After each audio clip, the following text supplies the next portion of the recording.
Well, we got some more engine issues yesterday. Engine wasn't peeing out very much water like it normally does. And the part right under here was getting like scalding hot, like way too hot. And little pee holes here. So I'm gonna try to clear the pee hole and hopefully run some water through it. So we'll fill up the bucket with some fresh water and try to run it through a little bit and hopefully solve the problem, because we don't have a spare impeller kit, which was really stupid not to bring. But we don't have one, so we'll deal with the issue the best we can.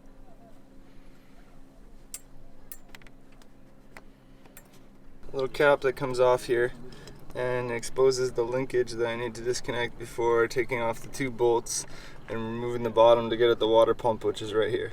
I wish they just had an access point here to get at the water pump, but you know, I don't even know if it's worth getting at the water pump. I'm just hoping there's something obstructing the water pump that I can see and just take out, and that it's not, the impeller's not destroyed. But there's a bolt here that I'm gonna take off first, and then the other bolts, and hopefully this will come off easily.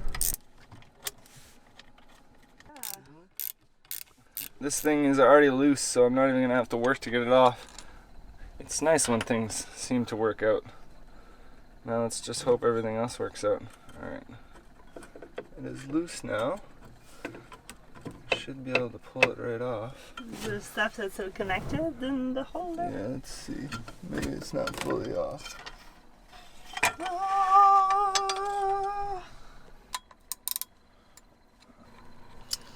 Alright, let's see what this impeller looks like here.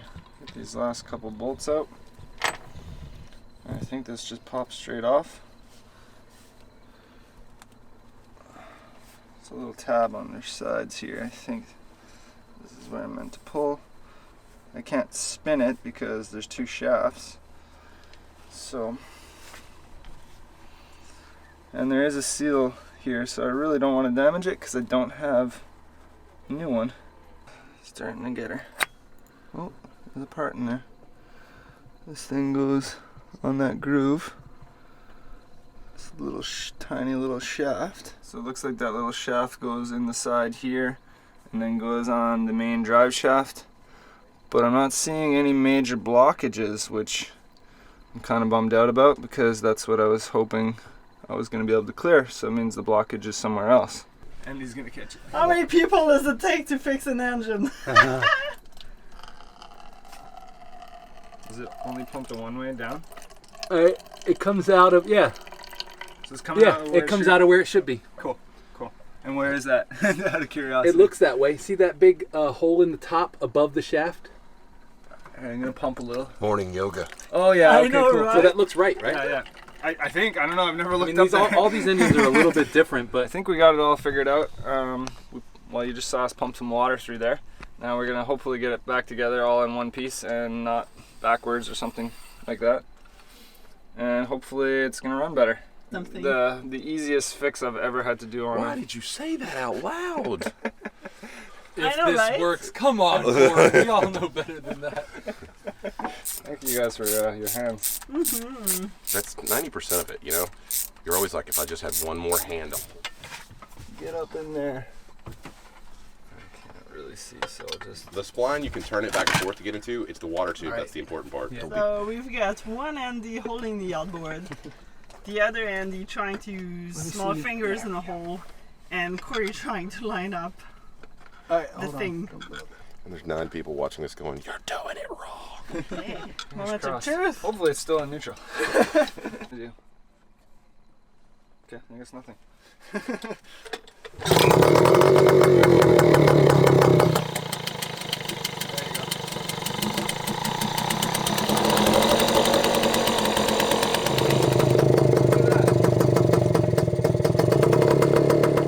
That's water you'd want to drink. That's exactly what that is. But it might be what came out of here.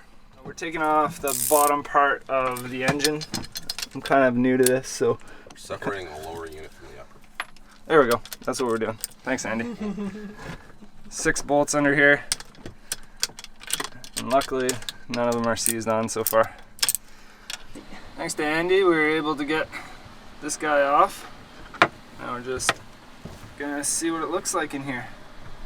And I still don't see any passages that look, maybe it's on that end. I can't see past that because it's a 90 here. This all looks amazing. See, you can see where we took this screw off here. Yeah. And that actually has its own route. So we were actually bypassing. Well, we shouldn't have taken that off. Yeah. Because it actually then prevents the water. So it basically pumps up and then comes right back out. You see what I'm saying? It comes in here and it just went out.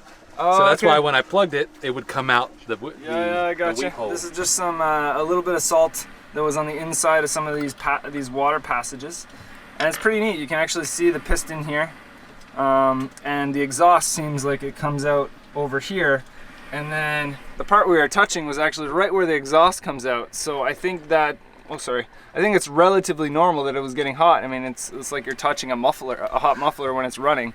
Whoa. There it goes. Let's see how gnarly it is. It's not too bad. But this is the way it should look. Got it all cleaned up. Now I'm just gonna get the spline back into its groove and hopefully bolt it down and it'll still be sealed up.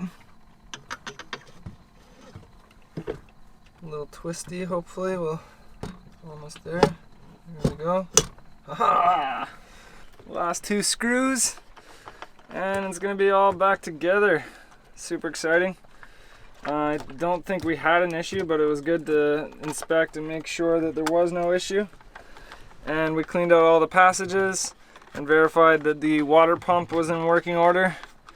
And now I am a lot more confident this engine is not gonna give us any problems. We switched out the spark plug, but yeah, this part here that was getting too hot, I'm almost 100% sure now that it's going to get hot because that's where the exhaust is coming to. And maybe there just wasn't quite enough water flowing through at the time to cool it off. So, I mean, it's not part of the engine. Well, I mean, it is part of the engine, but it's not going to cause us any issues, at least. This linkage here is definitely a tricky one to get. Thank God for Alex's tiny fingers to get in there with a screwdriver and a pair of needle nose, and we were able to get it all tight and hooked back up. So now we got our transmission hooked back up, which is only forward and reverse, but we still need it. Sorry, it's only forward and neutral, but we still need it.